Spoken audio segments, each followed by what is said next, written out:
Puisqu'on a parlé il y a quelques jours de Mille et une pattes, il me semblait logique d'également toucher un mot sur son grand rival de l'époque, Fourmise. Vous trouverez plus de détails sur cette petite guerre dans le cinépop sur Mille et une pattes, alors si ça vous intéresse, matez la vidéo après celle-ci, parce qu'aujourd'hui, on va uniquement parler du film.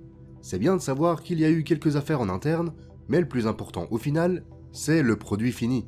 Vous savez, si vous avez vu la vidéo, que j'ai pas mal aimé Mille et une pattes. Alors voyons ce que vaut Fourmise. Ce qui comptait surtout apparemment pour DreamWorks, c'était de recruter des stars. Suffit de voir la tagline de cette affiche, ou la ribambelle de noms connus au générique. Woody Allen, Sharon Stone, Stallone, Gene Hackman, Anne Bancroft, Danny Glover, Christopher Walken, Jennifer Lopez et j'en passe, on est sur un casting 5 étoiles. On suit Woody Allen, une fourmi appelée Z, qui est littéralement Woody Allen dans un costume de fourmi. C'est une fourmi en pleine crise existentielle qui va voir un psy parce qu'il ne se sent pas à sa place. Bref, c'est un rôle complètement écrit pour Woody Allen. Pareil pour son pote soldat là, c'est pas une fourmi balèze, c'est juste Sylvester Stallone avec 6 pattes. Une habitude que gardera DreamWorks d'ailleurs. Le meilleur exemple, ou le pire, c'est à vous de juger, ce sera Gang de requins, quelques années plus tard, un film dont on parlera sans doute autour du cinépop sur le monde de Nemo. Mais revenons à nos fourmis. Z ne se sent pas à sa place, il se sent insignifiant, ce à quoi son psy lui répond « Excellent, you are insignificant. » Bah oui, parce qu'il est juste un ouvrier comme des milliers d'autres, là pour bosser, suivre le mouvement, et pas se plaindre. Donc si vous n'aviez pas compris la métaphore sociale dans Mille et une pattes, croyez-moi, ici vous allez pas la louper. Lors d'une soirée dans un bar où il noyait son chagrin en ne buvant pas, il rencontre la princesse Bala, qui s'est éclipsée de son palais pour aller danser avec le petit peuple. Parce qu'être une princesse, c'est quand même bien chiant. Surtout qu'elle sera bientôt mariée avec le général des armées, un gars qui ne lui convient pas du tout. Pour une compagnie qui veut cracher sur Disney, c'est marrant que leur princesse soit une version insecte de Jasmine, non ? Ils dansent comme dans Pulp Fiction, parce que pourquoi pas. C'est le coup de foudre, mais une bagarre éclate et Bala s'en va, laissant Z tout amoureux, au point de taper sa meilleure petite chanson le lendemain matin. Pour une compagnie qui veut cracher sur Disney, c'est marrant que leur histoire d'amour ressemble au cliché du romantisme chez Mickey. Pour tenter de la revoir, ils décident d'échanger de place avec Stallone, parce que les soldats vont défiler devant l'arène le lendemain. Sauf que ce que Z ne savait pas, c'est qu'il défilait juste avant de partir au combat contre les termites. Un combat plutôt violent pour un film qui est censé viser les gosses, et qui prend une tournure encore plus glauque quand Z discute avec la tête, oui juste la tête, d'un mec avec qui il avait sympathisé, avant qu'il ne lâche son dernier souffle. Enfin pour autant qu'il ait pu avoir du souffle sans son corps, mais ça c'est une autre question. Z est le seul survivant, c'est un héros de guerre, ce qui lui vaut d'être, enfin, une nouvelle fois, en compagnie de la princesse. Sauf que le général, déjà suspicieux quand il l'a vu revenir, câble quand il apprend qu'en fait Z est un ouvrier et pas un soldat. En même temps, ça se voyait un peu. Dans la panique, Z kidnappe la princesse et il se retrouve dehors, où un gamin joue avec une loupe, oblitérant la petite troupe envoyée pour sauver Bala.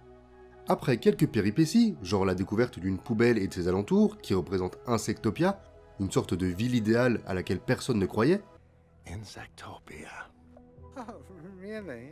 Une rencontre avec 2 guêpes dont une qui termine rapidement écrasée, et une petite balade en chaussures, Bala est retrouvée par le colonel Cutter, sous les ordres du général, et ramené à la fourmilière. Z, lui, pourra compter sur la guêpe qui vient de perdre sa femme, mort bourré mais quand même sympa. De retour à la colonie, on apprend que le général Mandibule était en fait le méchant de l'histoire, ce qui ne surprend absolument personne.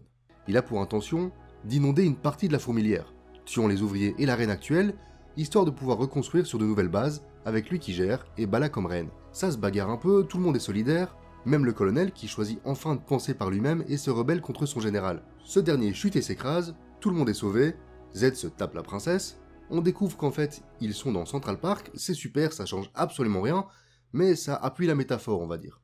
Et c'est fini. Et je comprends tout à fait pourquoi je l'ai très peu regardé quand j'étais gosse, alors que j'aimais beaucoup Mille et une pattes. C'est pas pour les gosses en fait. Visuellement, c'est pas attirant, tout est terne, sombre, alors d'accord, ça se passe sous terre, donc c'est logique. Mais de 1, c'est un film, tu peux faire ce que tu veux, comme par exemple rendre tes fourmis bleues pour qu'elles soient plus esthétiques, ou passer plus de temps dehors, c'est toi qui décides en fait. Et me dites pas qu'il y a un désir de réalisme là derrière, ils s'en foutent complètement du réalisme. Bordel, les fourmis ont des dents, des putains de dents, c'est terrifiant le truc. C'est du même niveau que de dire qu'on veut faire un film réaliste, et puis on fait chanter des lions. Faut que j'arrête de taper sur ce film. Non, je déconne, il mérite tout ce qui lui arrive. Et à côté de Pixar, on sent qu'ils ont pris le train en marche, mais qu'ils ne gèrent pas encore toutes les commandes. Ou alors, c'est la production rushée qui donne ce résultat, mais c'est pas beau.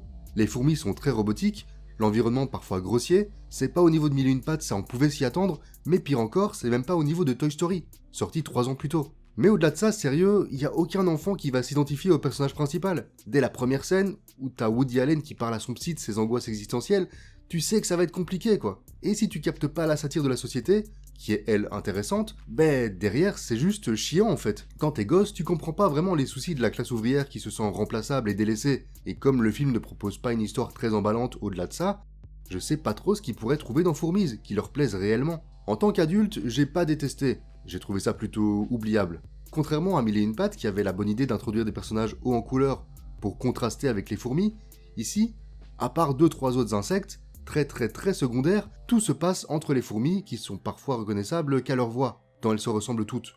Et en parlant de voix, le casting a beau être énorme, on sent que certains ne sont là que pour le chèque, genre Gene Hackman ou Anne Bancroft, pourtant 2 acteurs légendaires, qui ont l'air de gentiment s'emmerder. Je sauve quelques trucs, comme l'utilisation des humains, leur gigantisme et leur aspect monstrueux du point de vue des insectes, ou bien sûr tout le côté politique du film, même s'il est très peu subtil. A worker can't do anything except work. Yeah, it's not like we got a choice. Genre vraiment pas du tout subtil en fait. Heureusement, c'est que le début pour DreamWorks, qui proposera par la suite des films bien plus aboutis, mais ici, c'était pas encore ça. Et Fourmise mérite pour moi un petit 10 sur 20. Allez, on se retrouve ce week-end pour le premier film de Tim Burton, qui me donne des boutons rien que d'y penser, puis oui. Et pour ceux qui aiment Disney, vous inquiétez pas, on parlera de Mulan 2 la semaine prochaine. Et on va bien le défoncer aussi. Ciao!